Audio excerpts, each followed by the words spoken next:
There are 7 NFL quarterbacks I find noteworthy who are now on new teams in the NFL. These are guys who were on one team and are making a move to a new team. No rookie quarterbacks here. That's a different day for a different topic. No rookie quarterbacks, no Trevor Lawrence, no Justin Fields. But I ranked these guys, new quarterbacks on new teams, 1 through 7, based on who I am confident will be most successful this fall. So number 7, who I will start with, is at the bottom.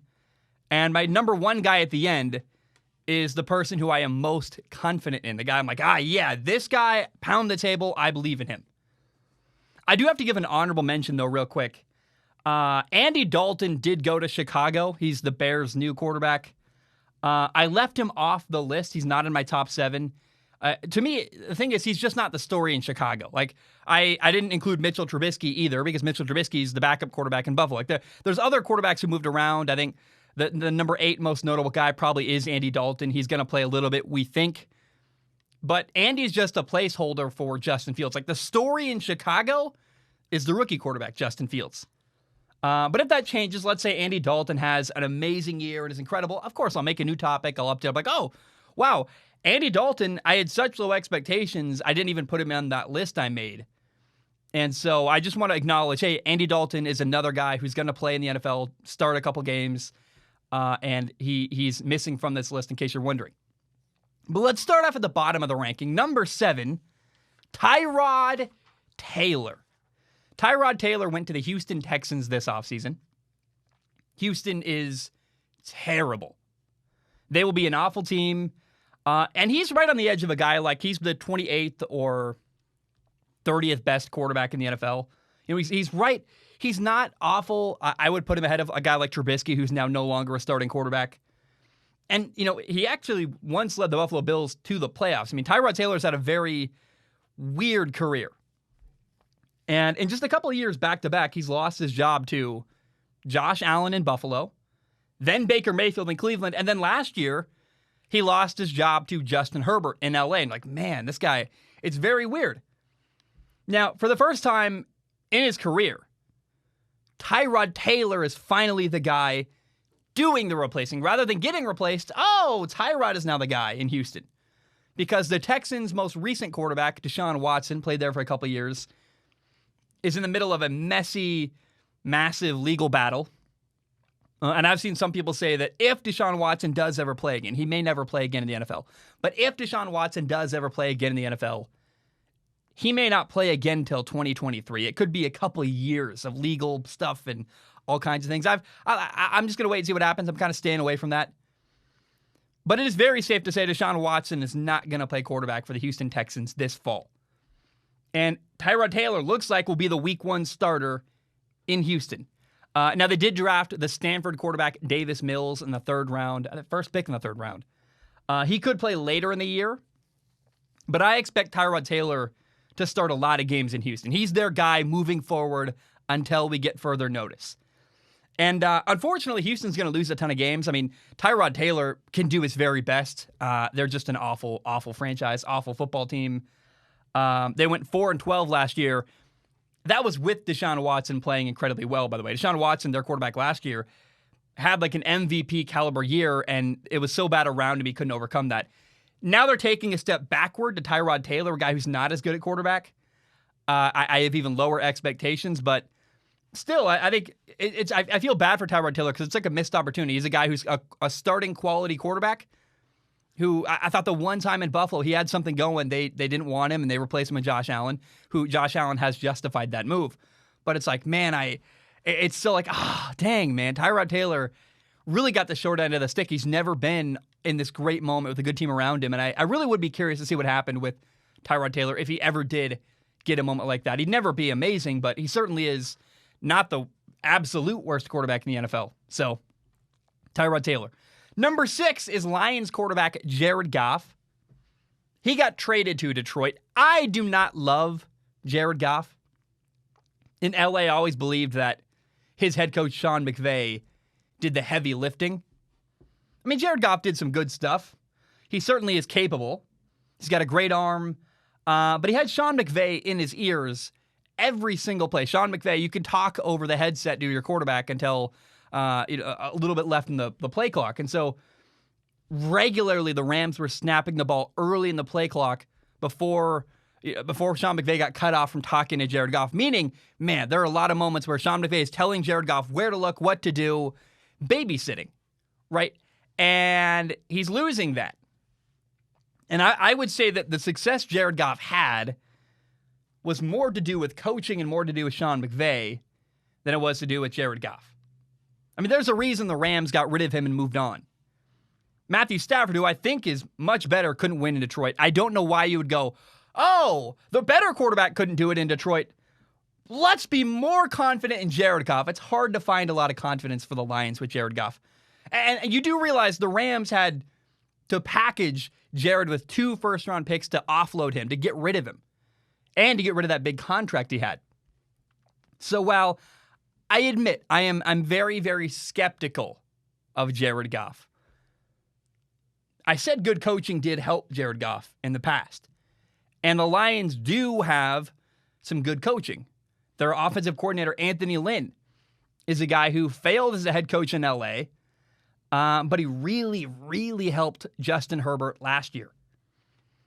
Justin Herbert got way, way better in his transition from college football to professional football. And I give a lot of credit to that to Anthony Lynn, the guy coaching him up. I mean, I think Anthony Lynn deserves a ton of credit for Justin Herbert winning the Rookie of the Year last year. He's the unsung hero that nobody talks about, the guy that helped Justin improve.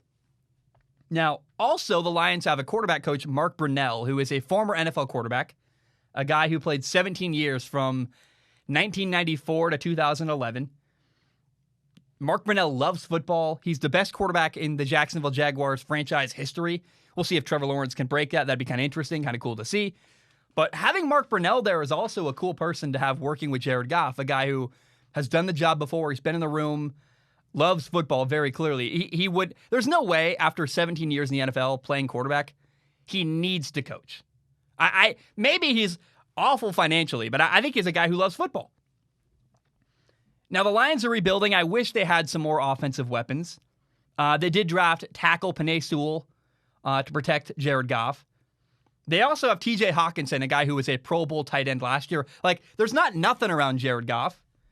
And I don't have a lot of confidence in him. I'm not, like, going to pound the table and say Jared Goff is going to be great next year.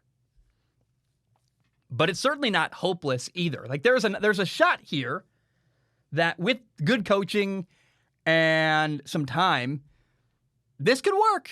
I'm not real confident. There's a reason he's number 6 on my list. But there's a shot Jared Goff does really, really well in Detroit. Number 5, Teddy Bridgewater.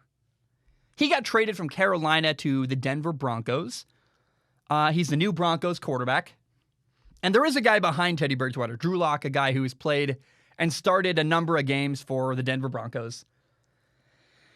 But Denver traded for Teddy Bridgewater because they are desperate for good quarterback play. Frankly, they don't seem to care where it comes from, whether it's Drew Lock or Teddy Bridgewater. They'll take it from anybody, but the Broncos want a good quarterback. They've got a great roster. They're ready to win. And remember, once upon a time, myself and many other people believed that Teddy Bridgewater was going to be the Minnesota Vikings and was, in fact, the Minnesota Vikings franchise quarterback. Remember, things were going very, very well a couple years ago. In 2014, Teddy Bridgewater was a first-round pick. And then the next year in 2015, they went 11-5. Like, things were rolling. Teddy was playing well. He was the man. And then he hurt his knee. Had this horrific, awful knee injury. Teddy did not play at all in 2016. Played in one game in 2017. And then he bounced around the league for a while. He went to the New York Jets, sat behind Sam Darnold. Then New Orleans behind Drew Brees. Got a shot to be a starter in Carolina. Now, a lot of success in the NFL depends on the situation around you. Do you have a good coach? Do you have good teammates? Do you have help? Quarterbacks need help. Every single quarterback in the NFL needs some help to win. Remember, Tom Brady had people saying that he was washed up in 2019. The cliff, he's awful. Well, 2020 last year, Tom Brady went to Tampa Bay, wins a Super Bowl. First year.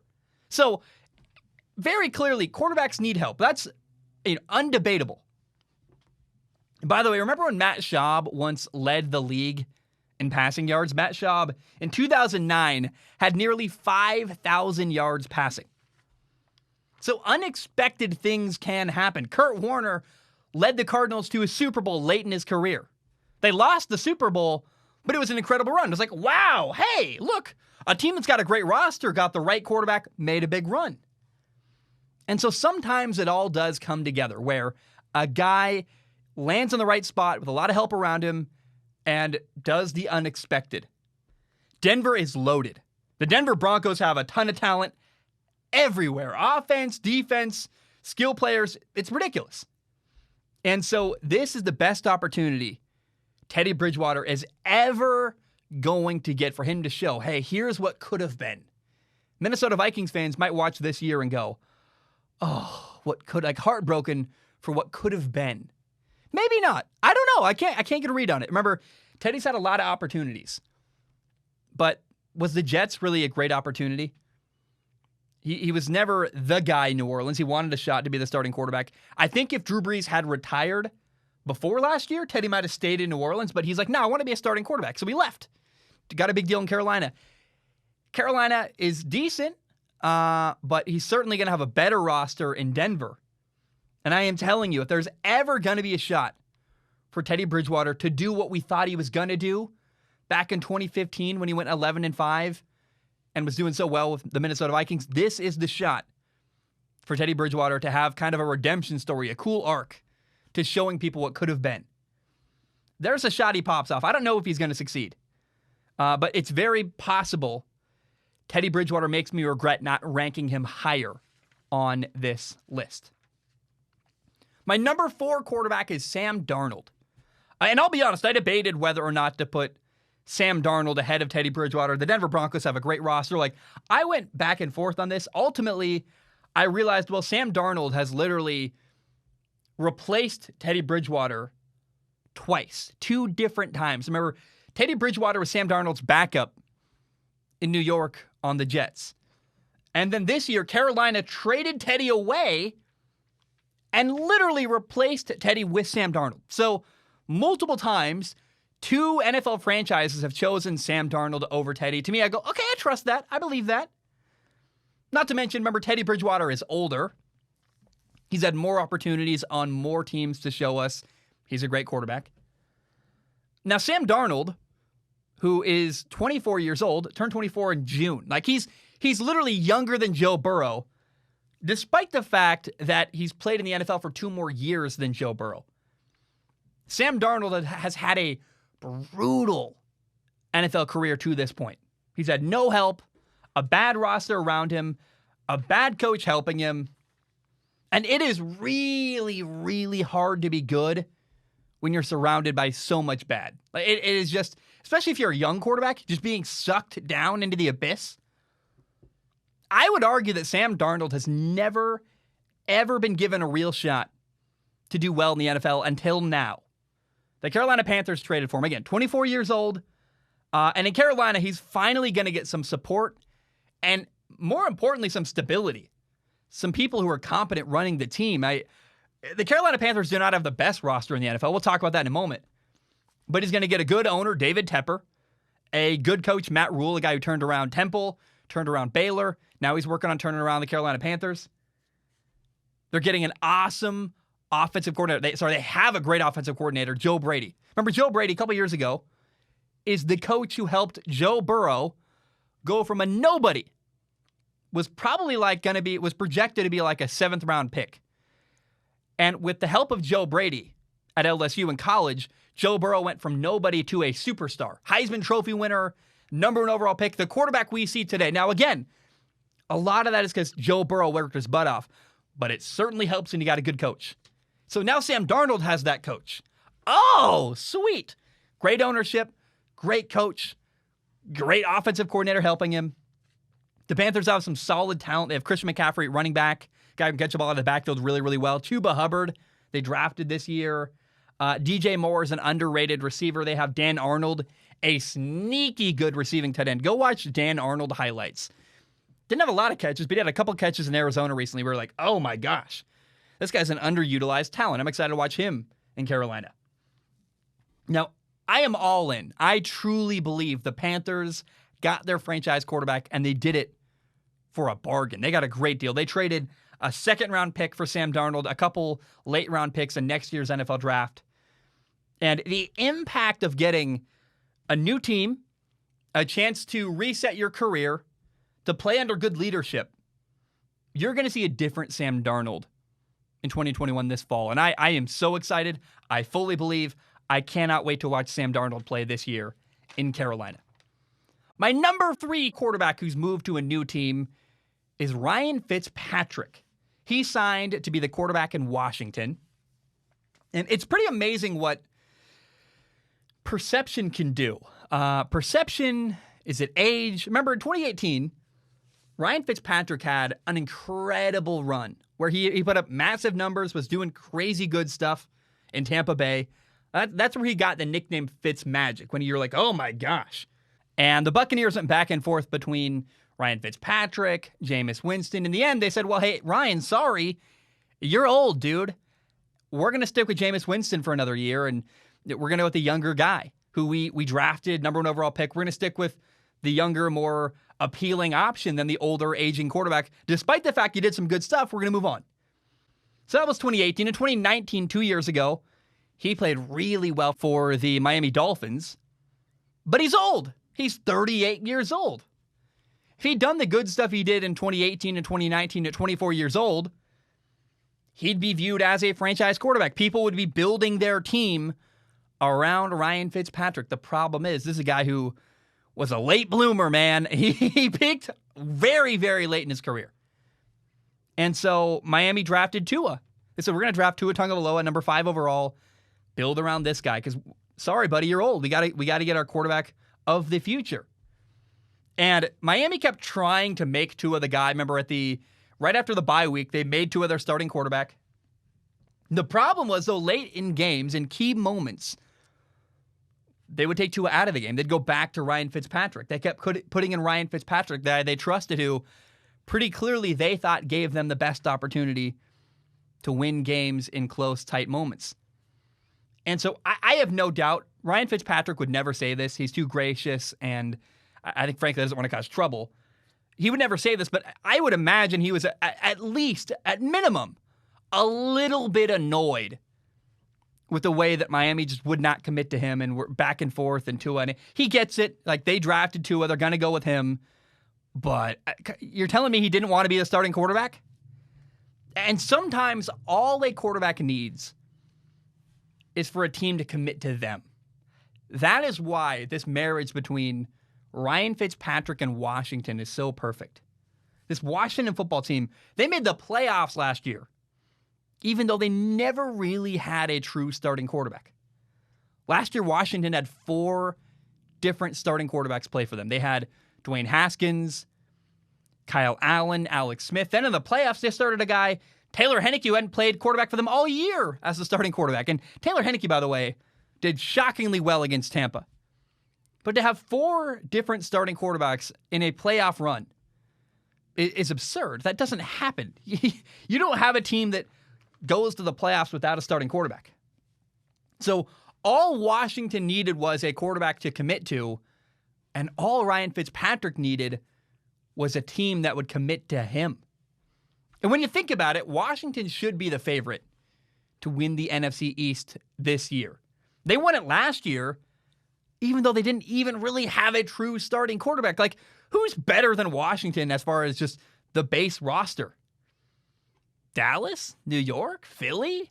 No, Washington was a playoff team last year. They were so good, they did it without a quarterback. Now they have a quarterback. Ryan Fitzpatrick could be amazing next year. But even if he's not, if he's stable and solid, that's what Washington needs. The Washington football team doesn't care if Ryan Fitzpatrick is their franchise quarterback of the future. They want a guy to help them win playoff games and make a run. And Fitzpatrick is the guy. Fitzmagic, whatever you want to call him. I think Ryan Fitzpatrick is going to bring their best out of this young Washington roster. He's a good leader. He's a veteran. I am really, really excited to watch him, and I'm very confident it's going to go well in Washington. Number 2, Carson Wentz. Carson Wentz got traded from Philly to the Colts. Remember, he was bad last year in Philly. It was not good. It was inaccurate, made a lot of bad decisions. The team around him broke down, but Carson did the thing he just can't do. He allowed the problems around him to bring him down. He started playing hero ball, trying to be Superman, making throws that were forced and not there, and making bad decisions, holding out of the ball too long, playing some really bad football. He got benched. He lost his job, and I can't defend it. He deserved it. But now Carson Wentz is on a new team. And I've covered this a ton. I feel I keep retreading like, hey, the Colts, Carson Wentz. But the Colts are a really, really good team that made the playoffs last year. And I think they upgraded at quarterback. They just needed, Phillip Rivers retired. Was he forced into retirement or not? I don't know. Feels like the Colts went and got their guy, but they needed a quarterback. Carson's their guy. And remember, in 2017, Carson Wentz had an amazing year. Now, he got hurt in week 14 with 3 games left in the regular season. And when Carson Wentz got hurt in 2017, at the time, he was the top candidate to win the NFL League MVP. He was doing that well. Nobody else on my list of the top 7 quarterbacks that have changed teams this offseason, none of those guys have ever even come close to winning an MVP. Carson Wentz is that talented, that ridiculously good. He's done that much stuff in the NFL. And in 2017, the year that Carson Wentz had that incredible year, Frank Reich was his offensive coordinator. Well, now, the amazing has happened. In 2021, this fall, they've been reunited. Frank Reich is the head coach of the Indianapolis Colts. Carson is his quarterback. He went out and got Carson. That's how it feels to me. Like, go get me my guy, he said to his general manager, Chris Ballard. And I think the Colts have potential to win a Super Bowl. It may not be this year. It could be next year. But they got a great coach. They've got a quarterback I'm really confident in. They got a great defense, an offensive line. They run the ball really well. T.Y. Hilton's at receiver. Like, I have high expectations from Carson Wentz and the Colts this fall in 2021. Okay, let me drink some water. We'll build up to number 1. So number 1, the quarterback who is going to a new team that I am most confident in is Matthew Stafford. This is cool stuff right now. Really, really cool scenarios are going on. You have Carson Wentz reuniting with his old coach. That's like something you can't really even expect to ever happen. That's very, very cool.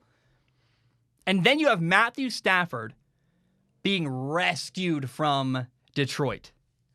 Now Matthew Stafford can have a cool final chapter in his career. I thought he was going to just be buried in Detroit forever. It was very, very unfortunate. And I have more confidence in Matthew Stafford than Carson Wentz because Carson Wentz is coming off a bad year, making bad decisions. He allowed the team to pull him down. Matthew Stafford never did that.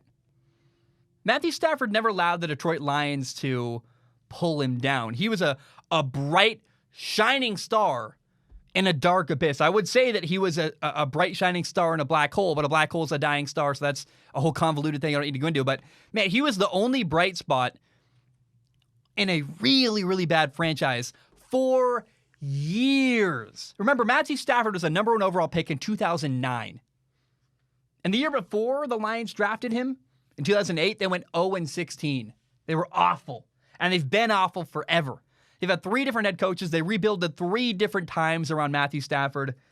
The one time, by the way, the Lions had a pretty good thing going, Jim Caldwell. They went to the playoffs 2 times in 3 years. Like, hey, things are looking up. Detroit got greedy and fired the guy. I still, to this day, will never understand why the Lions fired Jim Caldwell. I'll never get it. It's like they didn't appreciate the good thing they had going. They got, I don't know what it is. It's idiocy. And it cannot be quantified how hard it is to overcome the stink of a bad franchise, working for a bad boss, bad ownership with bad decision making. Matthew Stafford did everything he could. But now after 12 years, he doesn't have to go through that abuse anymore. He's been rescued. He's 33 years old. Remember, Tom Brady's still playing at 43. Big Ben is 39, still playing. Drew Brees just retired at 42. Like, man, Matthew Stafford doesn't have to play as nearly as long as Tom Brady, but he could play still for like 5, 6, 7, maybe 8 more years. So it's cool for him to have another chapter of his career, a redemption opportunity to say, hey, that was awful, but let me show you what I can really do when I get some help. So now he's getting paired, Matthew Stafford is, with the Rams head coach, Sean McVay. Oh, boy. I love it so much. Matthew Stafford is much better than the Rams' former quarterback, Jared Goff. And remember, Sean McVay went to a Super Bowl with Jared Goff. Like, he made that work so well, they got to a Super Bowl. Now, so remember, Sean McVay was in the headset of Jared Goff all the time, kind of babysitting, helping him. Hey, look at the safety coming down. They snapped the ball early in the play clock. Always helping the young quarterback. Now, Sean McVay has a veteran quarterback who he can trust, who he doesn't need to babysit. I'm sure for him, he's like, hallelujah. He's so glad to be paired with Matthew Stafford. And where Jared Goff held them back, Matthew Stafford can carry them forward. They upgraded at quarterback. They got a guy who's incredibly talented, who finally, for the first time ever, doesn't have to carry a horrible, horrible franchise. The Rams are another team, one of these teams that making this move puts them in the conversation for a Super Bowl. The Colts. Washington is interesting. I think they're a playoff team. The Rams, they upgraded. Remember, I have high hopes. I'm very, very confident in Matthew Stafford in a Rams jersey. But you realize the Rams went 10-6 last year. They were a playoff team. They had the best defense in football. They've got a great head coach. And now they've upgraded at quarterback. The Rams are scary. I am very, very excited to watch Matthew Stafford this fall play in LA.